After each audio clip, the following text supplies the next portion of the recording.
Pertama-tama, perkenalkan nama saya Cindy Purniawati. Saya dari Prodi Ilmu Kelautan, Universitas Sosok. Di video ini saya akan membahas tentang jenis-jenis partikel, bentuk, tekstur, permukaan, ukuran partikel, dan sebaran partikel sedimen. Yang pertama itu jenis partikel sedimen. Istilah partikel digunakan untuk semua material sedimen termasuk material yang ditransportasi secara fisika sebagai material padat sebelum diendapkan. Jenis-jenis partikel sedimen dapat dikelompokkan menjadi dua kelompok besar, yaitu satu, pecahan padat dari endapan yang lebih tua. Dua, partikel yang bukan merupakan pecahan padat dari endapan yang lebih tua. Pecahan padat dari endapan yang lebih tua, semua partikel yang dierosi sebagai partikel padat yang berasal dari daratan disebut partikel terigenius. Partikel terigenius terdiri dari dua kelompok, yaitu yang pertama itu material anorganik, yang kedua itu material organik atau carbonaceous. Partikel terigenius terlepas dari batuan induknya disebabkan oleh beberapa proses antara lain.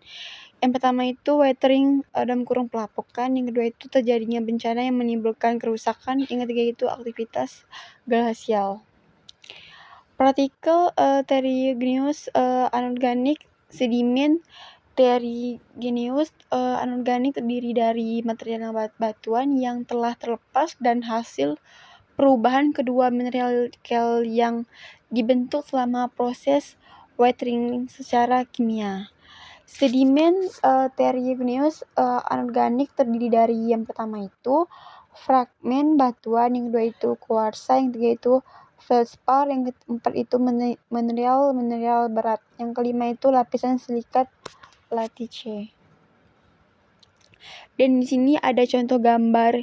Yang pertama itu fragmen batuan. Yang ke gambar kedua ini kuarsa, yang ketiga ini feldspar, yang keempat ini mineral berat, dan ini yang kelima ini lapisan silikat latice. Partikel terigenius organik, partikel bahan organik padat terdiri dari dua jenis, yaitu yang pertama, material padat yang mengandung bahan anorganik berasal dari formasi yang lebih tua. Yang kedua itu detritus, tanaman modern. Material padat yang mengandung bahan organik berasal dari formasi yang lebih tua meliputi yang pertama hancuran batu bara bituminous, yang kedua itu andesite. Bituminous merupakan mineral yang mempunyai bitumen, dan bitumen adalah suatu istilah yang dipakai untuk bahan-bahan yang mudah menyala tersusun dari campuran hidrokarbon dari proses oksigenasi. Andesite adalah batu bara yang mempunyai tingkatan metamorfose yang tertinggi dari dicampur dengan kandungan karbon antara 92 atau 98%. Detritus, tanaman modern. Tanaman modern membentuk suatu penutup yang kontinu di daerah yang beriklim sedang. Jumlah daun yang gugur pada musim banyak sekali. Umumnya tanaman tersebut menjadi lapisan humus. Tetapi banyak juga daun-daun yang gugur itu menjadi bagian dari endapan yang ada di kolam, rawa, danau, sungai, dan laut. Detritus tanaman lainnya meliputi ranting, batang benih yang berukuran mikroskopis, dan tepung sari. Itu yang partikel yang bukan merupakan pecahan padat dari endapan yang lebih tua. Partikel-partikel ini meliputi yang pertama itu partikel-partikel piroklastik yang berasal dari letusan gunung. Yang kedua itu partikel-partikel padat yang berkembang melalui proses biokimia dan kimia pasar pada perairan. Dan ini ada contoh dua gambar. Yang pertama itu gambar gunung meletus, dan kedua itu gunung. Dua, bentuk partikel sedimen. Bentuk partikel sedimen adalah bentuk partikel secara geometri, dan bentuk ini dapat menggambarkan yang pertama itu asal partikel, yang kedua itu sejarah partikel, yang ketiga itu skularitas internal partikel yang diendapkan oleh organik. Bentuknya bervariasi dan mulai dari bentuk yang sederhana sampai padat yang paling kompleks. 2. Bentuk partikel sedimen. Kualitas informasi terhadap proses dapat diperoleh dari bentuk partikel-partikel ini. Kerikil yang mengalami proses turbulensi tinggi pada daerah pantai mempunyai bentuk bulat. Ada beberapa faktor yang menentukan perubahan partikel yang mengalami abrasi selama proses transportasi terjadi, yaitu pertama, bentuk awal sewaktu terlepas dari lapisan batu. Yang kedua itu komposisi, apakah satu partikel terdiri dari beberapa mineral atau fragmen batuan. Yang ketiga itu kerasan dan kerapuan partikel. Yang keempat itu bagian-bagian turunan seperti patahan, joyes, pecahan. Yang kelima itu ukuran. Yang keenam itu sumber transportasi. Yang ketujuh itu kekuatan transportasi termasuk jarak dan energi dari sumber transportasi.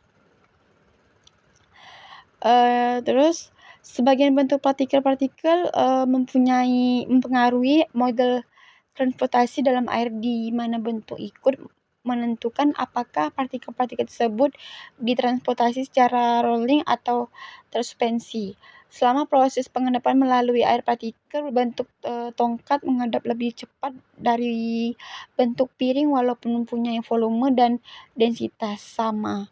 Ada dua konsep yang penting berhubungan dengan bentuk, yaitu sphericity, yang kedua itu roundness.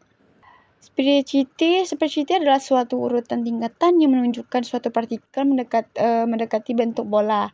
Secara teoritis, sphericity adalah perbandingan antara permukaan partikel AP dengan permukaan sfere dalam kurung bulat yang mempunyai volume dalam kurung AS. Dalam prakteknya, permukaan partikel yang tidak berlarutan hampir tidak mungkin untuk dapat diukur. Oleh sebab itu, cara lebih mudah untuk mengukur volumenya adalah dengan cara menggelamkan ke dalam air, kemudian mengidentifikasinya sebagai sphericity. Vp adalah volume partikel, Vcs adalah volume sfere terkecil yang paling dekat pada partikel tersebut. Pengukuran sphericity harus mempertimbangkan tingkah laku hidrolik dan partikel-partikel tersebut. Roundness adalah bentuk partikel yang berhubungan dengan tingkat ketajaman dan lekukan dari sisi-sisi dan sudutnya.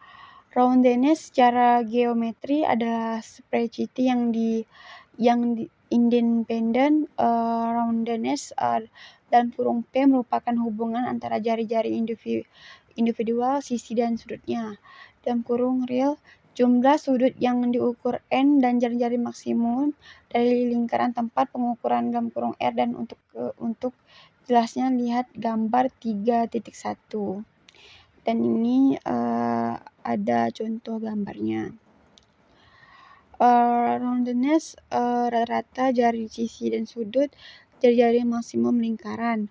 Gambar ini syaitannya atau potongan melintang partikel sedimen menunjukkan jari-jari sudut RL 2 titik dan jari-jari maksimum R Coulombian dalam Friedman dan Sander 1978. Roundness pebble ditujukan untuk perubahan yang terjadi pada hilir sungai. Contoh pebble yang berbentuk anggur bersiku-siku pada daerah hulu sungai berubah menjadi bentuk round atau bulat. Pada bagian hilir, skala roundness bersisar 1-0, di mana semakin tinggi angka skala menunjukkan semakin bulat partikel tersebut. Roundness partikel-partikel yang berukuran pasir sangat mudah diukur, yaitu dengan cara mencocokkan online partikel yang akan diukur dengan 2 set gambar standar partikel pasir seperti pada gambar 3.2. Dan ini contoh gambar roundness. Gambar 3.2 ini menjelaskan skala tingkatan roundness dan sphericity partikel sedimen berukuran pasir dalam kurung power dalam Friedman dan Sander 1978.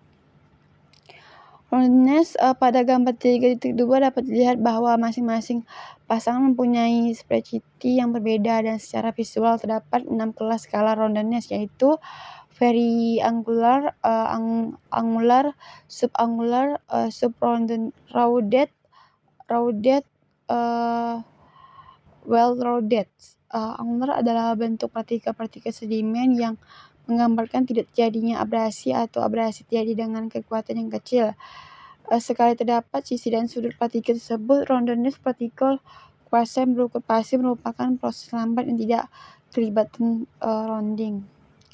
Berkurang dengan berkurangnya ukuran partikel pasir halus dan lempung cenderung dalam bentuk angular. Hasil perbandingan roundness pasir daerah pantai dan daunnya menunjukkan bahwa partikel di daerah dunia lebih roundness